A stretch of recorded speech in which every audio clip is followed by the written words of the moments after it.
Salut toi, j'espère que tu vas bien. Aujourd'hui on se retrouve dans un nouvel épisode de ma web-série qui présente le nouveau baccalauréat. On se retrouve donc pendant 2 mois, tous les mercredis et tous les vendredis pour une vidéo à 18h sur une spécialité. Bref, je ne me connais peut-être pas encore, mais je m'appelle Julie, j'ai 16 ans et je viens de terminer ma première générale en spécialité mathématiques, physique et SVT. Grâce à la participation de mes amis, j'ai pu te réaliser une série de vidéos qui présentent chaque spécialité proposée par l'éducation nationale dans le nouveau programme du baccalauréat. Cette vidéo s'adresse donc plus particulièrement aux futures premières qui ne savent toujours pas dans quoi s'orienter. Cette vidéo est aussi disponible sur toutes vos plateformes de streaming pour pouvoir l'écouter sous forme de podcast. Pour ce 4e épisode, on se retrouve avec Yann qui va nous parler de la spécialité langue, littérature et culture étrangère anglaise. Bonjour Yann, donc présente-toi et présente un peu tes spé et ensuite on passera à l'aspect que tu présentes aujourd'hui. Bonjour, je m'appelle Yann Detrain, je suis en première, bientôt en terminale. J'ai pris comme spécialité, littérature anglaise, humanité, philosophie, géopolitique. Alors aujourd'hui tu vas nous présenter la spécialité langue, littérature, culture étrangère anglaise. Parle-nous un peu des principaux thèmes de la spécialité en première. Alors en première, on va étudier surtout livres, des films aussi. Enfin, on a étudié surtout en film, des petites vidéos. Alors les grands thèmes, c'est la littérature gothique, le fantastique. Après, il y a aussi la thématique rencontre. Donc ça va parler de la différence entre les individus.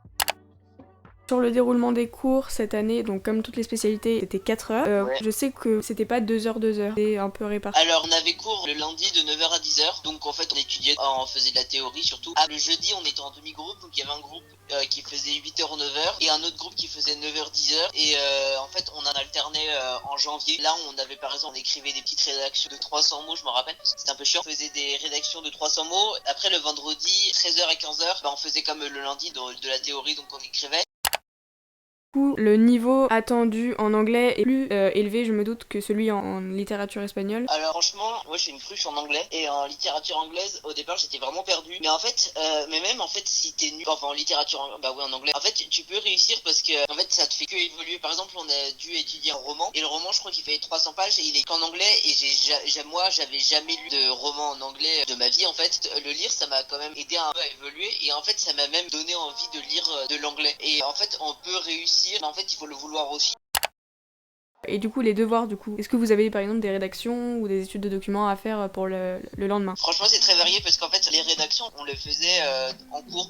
Ouais, la seule rédaction qu'on a faite, c'était un roman. Voilà. Le truc, c'est qu'en fait, des fois, on avait aussi en littérature anglaise, et ça, c'est le seul point négatif que je donnerais. Et en fait, en littérature anglaise, on devait faire des exposés. Et en fait, les exposés, en fait, on devait les apprendre par cœur. Donc, oui. on devait écrire et on devait apprendre par cœur l'exposé. Sauf que des gens, par exemple, qui sont stressés comme moi, en fait, des fois, on oublie. Et genre, la prof ne voulait pas qu'ils disent nos notes. Pourquoi tu choisis l'aspect? En fait, j'ai choisi l'aspect parce qu'en mon lycée, au départ, je voulais faire la spécialité art. Il n'était pas dans mon lycée et il était assez loin dans les autres lycées. Et puis, je pense qu'il y a un côté de moi qui aime beaucoup l'anglais. Mais même si, en fait, j'aimerais apprendre l'anglais vraiment bien. Mais c'est pour ça que quand j'ai vu littérature anglaise, je me suis dit, je vais l'apprendre.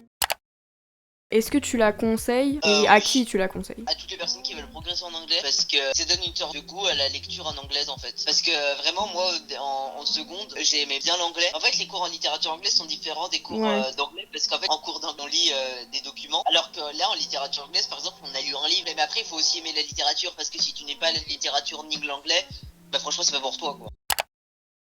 Si la spécialité est abandonnée à la fin de la première, comment se passe l'épreuve? Alors en fait, c'est une dissertation. Ils donnent 3 docs. Après, on est guidé avec des petites questions. Enfin, en gros, on est guidé avec 3 questions. Du coup, merci beaucoup Yann d'avoir Avec répondu plaisir. à nos questions. Merci d'avoir regardé cette vidéo. Si celle-ci t'a plu, n'hésite pas à t'abonner pour ne pas louper la vidéo de la semaine prochaine sur une autre spécialité. Bye!